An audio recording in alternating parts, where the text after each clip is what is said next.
Congratulations! It appears you have been granted access to additional holiday content.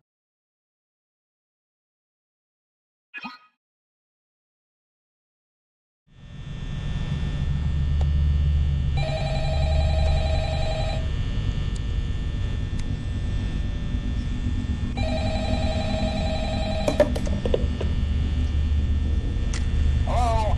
Hello? I wanted to record a message for you to help you get settled in on your first night. I actually worked in that office before you. I'm finishing up my last week now, as a matter of fact, so I know it can be a bit overwhelming, but I'm here to tell you there's nothing to worry about. You'll be fine. So let's just focus on getting you through your first week, okay? Let's see. First, there's an introductory greeting from the company that I'm supposed to read. It's kind of a legal thing, you know. Welcome to Freddy Fazbear's Pizza, a magical place for kids and grown-ups alike, where fantasy and fun come to life. Fazbear Entertainment is not responsible for damage to property or person. Upon discovering that damage or death has occurred, a missing person report will be filed within 90 days or as soon as property and premises have been thoroughly cleaned and bleached and the carpets have been replaced. Blah, blah, blah. Now, that might sound bad, I know, but there's really nothing to worry about. The animatronic characters here do get a bit quirky at night, but do I blame them? No. If I were forced to sing those same stupid songs for 20 years and I never got a bath, I'd probably be a bit irritable at night too. So remember, these characters hold a special place in the hearts of children, and you need to show them a little respect, right? Okay. So just be aware, the characters do tend to wander a bit. They're left in some kind of free roaming mode at night. Something about their servos locking up if they get turned off for too long. They used to be allowed to walk around during the day too, but then there was the bite of 87. Yeah, it's amazing that the human body can live without the frontal lobe, you know. Now, concerning your safety, the only real risk to you as a night watchman, if any, is the fact that these characters, if they happen to see you after hours, probably won't recognize you as a person. They'll most likely see you as a metal endoskeleton without its costume on. Now, since that's against the rules here at Freddy Fazbear's Pizza, they'll probably try to forcefully stuff you inside a Freddy Fazbear suit. Now, that wouldn't be so bad if the suits themselves weren't filled with cross-beams, wired, animatronic devices, especially around the facial area. So you can imagine how having your head forcibly pressed inside one of those could cause a bit of discomfort and death. The only parts of you that would like to see the light of day again would be your eyeballs and teeth that pop out in front of the mask. Yeah, they don't tell you these things when you sign up. But hey, first station debriefs. I'll chat with you tomorrow. Check those cameras and remember to close the doors only if absolutely necessary. Gotta conserve power. Alright, good night.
new summer job at the new and improved Freddy Fazbear's Pizza. I'm here to talk you through some of the things you can expect to see during your first week here and to help you get started down this new and exciting career path. Now, I want you to forget anything you may have heard about the old location, some people still have a somewhat negative impression of the company. That old restaurant was kind of left to rot for quite a while, but I want to reassure you, Fazbear Entertainment is committed to family fun and above all, safety. They've spent a small fortune on these new animatronics. Facial recognition, advanced mobility. They even let them walk around during the day. Isn't that neat? But most importantly, they're all tied into some kind of criminal database so they can detect a predator a mile away. Heck, we should be paying them to guard you. Now that being said, no new system is without its kinks. You're only the second guard to work at that location. The first guy finished his week but complained about conditions. We switched him over to the day shift. So, hey, lucky you, right? Mainly he expressed concern that certain characters seemed to move around at night and even attempted to get into his office. Now, from what we know, that should be impossible. That restaurant should be the safest place on Earth. So while our engineers don't really have an explanation for this, the working theory is that the robots were never given a proper night mode. So when it gets quiet, they think they're in the wrong room. So then they go try to find where the people are, and in this case, that's your office. So our temporary solution is this. There's a music box over by the prize counter, and it's rigged to be wound up remotely. So just every once in a while, switch over to the prize counter video feed and wind it up for a few seconds. It doesn't seem to affect all of the animatronics, but it does affect one of them. And as for the rest of them, we have an even easier solution. You see, there may be a minor glitch in the system, something about the robot seeing you as an endoskeleton without a costume on and wanting to stuff you into a suit. So hey, we've given you an empty Freddy Fazbear head. Problem solved. You can put it on any time and leave it on for as long as you want. Eventually anything that wandered in will wander back out. Something else worth mentioning is kind of the quirky modern design of the building. You may have noticed there are no doors for you to close. But hey, you have light, and even though your flashlight can run out of power, the building cannot. So don't worry about the place going dark. Well, I think that's it. You should be golden. Check the lights, put on the Freddy head if you need to. Keep the music box wound up. Piece of cake. Have a good night, and I'll talk to you tomorrow.